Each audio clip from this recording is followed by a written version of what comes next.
അമേരിക്കയിൽ ജോലി ചെയ്യുകയും അവിടെ സ്ഥിരതാമസത്തിന് അഥവാ ഗ്രീൻ കാർഡിനായി കാത്തിരിക്കുകയും ചെയ്യുന്ന ദശലക്ഷക്കണക്കിന് വിദേശ ജീവനക്കാർക്കും അന്താരാഷ്ട്ര വിദ്യാർത്ഥികൾക്കും വലിയൊരു ഇമിഗ്രേഷൻ അപ്ഡേറ്റ് ആണ് ഇപ്പോൾ യുഎസിൽ നിന്നും വരുന്നത്. അമേരിക്കയിൽ ജോലി അടിസ്ഥാനമാക്കിയുള്ള ഗ്രീൻ കാർഡ് പ്രക്രിയയുടെ ഏറ്റവും പ്രധാനപ്പെട്ട ആദ്യ പടിയാണ് PERM. എന്നാൽ ഇപ്പോൾ US ഡിപ്പാർട്ട്മെന്റ് ഓഫ് ലേബർ അവരുടെ റെഗുലേറ്ററി അജണ്ടയിൽ പുതിയൊരു PERM റൂൾ നിർദ്ദേശം ഉൾപ്പെടുത്തിയിരിക്കുകയാണ്. ഇതുവഴി കമ്പനികൾ വിദേശ ജീവനക്കാർക്ക് ഗ്രീൻ കാർഡ് സ്പോൺസർ ചെയ്യുന്നതിന് മുൻപ് പാലിക്കേണ്ട നിയമങ്ങൾ കൂടുതൽ കടുപ്പമുള്ളതാക്കാൻ പോവുകയാണ്. എന്താണ് ഈ PERM പ്രക്രിയ? അമേരിക്കൻ തൊഴിൽ വകുപ്പ് കൊണ്ടുവരുന്ന പുതിയ മാറ്റങ്ങൾ എന്തൊക്കെയാണ്? H1B വിസയിലുള്ളവരെയും പുതിയതായി കോഴ്സ് പൂർത്തിയാക്കി ജോലിയിൽ പ്രവേശിക്കുന്ന വിദ്യാർത്ഥികളെയും ഇത് എങ്ങനെ പ്രതികൂലമായി ബാധിക്കും? ഇതിന് പിന്നിലെ യഥാർത്ഥ കാരണങ്ങൾ എന്തൊക്കെയാണെന്നാണ് നമ്മൾ ഇന്ന് വിശദമായി നോക്കുന്നത്. അമേരിക്കയിൽ ഒരു കമ്പനിക്ക് ഒരു വിദേശ ജീവനക്കാരന് ഗ്രീൻ കാർഡ് സ്പോൺസർ ചെയ്യണമെങ്കിൽ ആദ്യം US ഡിപ്പാർട്ട്മെന്റ് ഓഫ് ലേബറിൽ നിന്ന് ലഭിക്കേണ്ട സാക്ഷ്യപത്രമാണ് PERM. ലളിതമായി പറഞ്ഞാൽ ഒരു കമ്പനി ഒരു പ്രത്യേക തസ്തികയിലേക്ക് ഒരു വിദേശിയെ സ്പോൺസർ ചെയ്യുന്നതിന് മുൻപ് ആ ജോലി ചെയ്യാൻ യോഗ്യരായ അമേരിക്കൻ പൗരന്മാരോ സ്ഥിരതാമസക്കാരോ ലഭ്യമാണോ എന്ന് വിപണിയിൽ പരസ്യം നൽകി പരിശോധിക്കണം.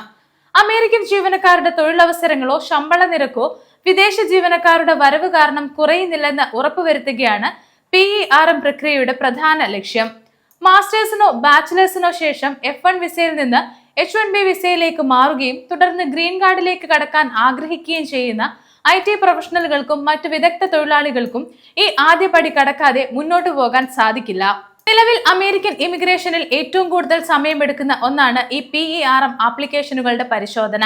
US ലേബർ ഡിപ്പാർട്ട്മെന്റിന്റെ ഏറ്റവും പുതിയ കണക്കുകൾ പ്രകാരം അനലിസ്റ്റ് റിവ്യൂയിലൂടെ കടന്നു പോകുന്ന PERM അപേക്ഷകൾക്ക് ശരാശരി 403 ദിവസങ്ങൾ സമയമെടുക്കുന്നുണ്ട്.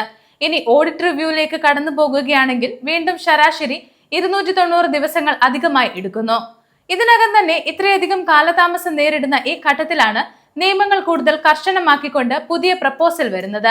US office of information and regulatory affairs പുറത്തുവിട്ട വിവരങ്ങൾ പ്രകാരം പുതിയ PERM നിയമത്തിൽ പ്രധാനമായും 4 കാര്യങ്ങളിലാണ് ശ്രദ്ധ കേന്ദ്രീകരിക്കുന്നത്. ഒന്നാമത്തേത് പഴയകാല രീതികളായ ഞായറാഴ്ചകളിലെ ദിനപത്ര പരസ്യങ്ങൾക്ക് പകരം കൂടുതൽ ഡിജിറ്റൽ ഓൺലൈൻ ജോബ് പ്ലാറ്റ്ഫോമുകൾ പരസ്യങ്ങൾക്കായി നിർബന്ധമാക്കിയിരിക്കും.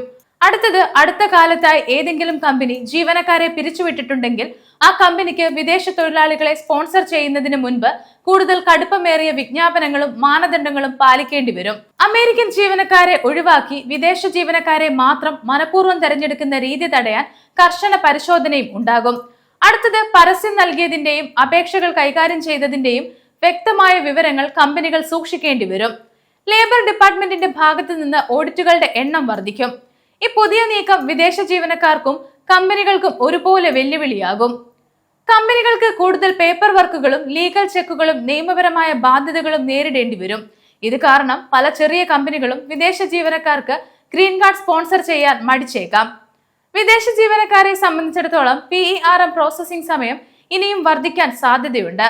H1B വിസയുടെ 6 വർഷത്തെ പരിധി തീരുന്നതിന് മുൻപ് PERM അപ്രൂവൽ ലഭിച്ചില്ലെങ്കിൽ ആളുകൾക്ക് അമേരിക്ക വിടേണ്ടി വന്നേക്കാം. ലേ ഓഫ് ഭീഷണി നിലനിൽക്കുന്ന ടെക് മേഖലയിൽ PERM ഫയലിംഗ് കൂടുതൽ സങ്കീർണമാകും. അമേരിക്കൻ തൊഴിലാളികളെ സംരക്ഷിക്കാനാണ് ഈ പുതിയ നിയമങ്ങൾ കൊണ്ടുവരുന്നതെന്ന് സർക്കാർ അവകാശപ്പെടുമ്പോഴും സാമ്പത്തിക ശാസ്ത്രജ്ഞരുടെ പഠനങ്ങൾ വെളിപ്പെടുത്തുന്നത് മറ്റൊന്നാണ്.